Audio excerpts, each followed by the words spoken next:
Браница и не ни остава нищо друго, освен да ви го кажем. Но само чуйте, що награда ще отнесе мацката на народа PlayStar 2009. Тя ще получи ваучер за Колко? 10 000 лева от доктор Ангел Енчев. Тоест за силикон. Тук усещаме завист в женската част на публиката в момента. Също така ще получи екскурзия до Анталия от писание Digital. Както и изящен часовник от Давидов. Тук на сцената ще излязат представители на всички тези марки. Заповядайте по-смело, не се бутайте между момичетата. Напуснете момичетата. И така, с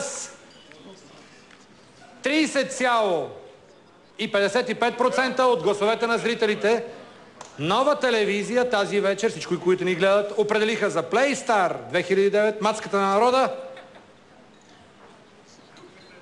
Светла. Коя?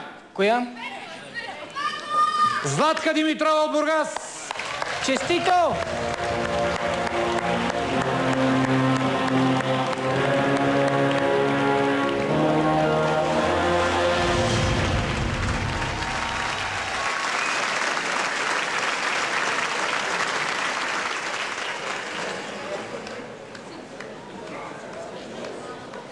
Тук вече има предположение за 10 000 лева какво ще си направи, така ли?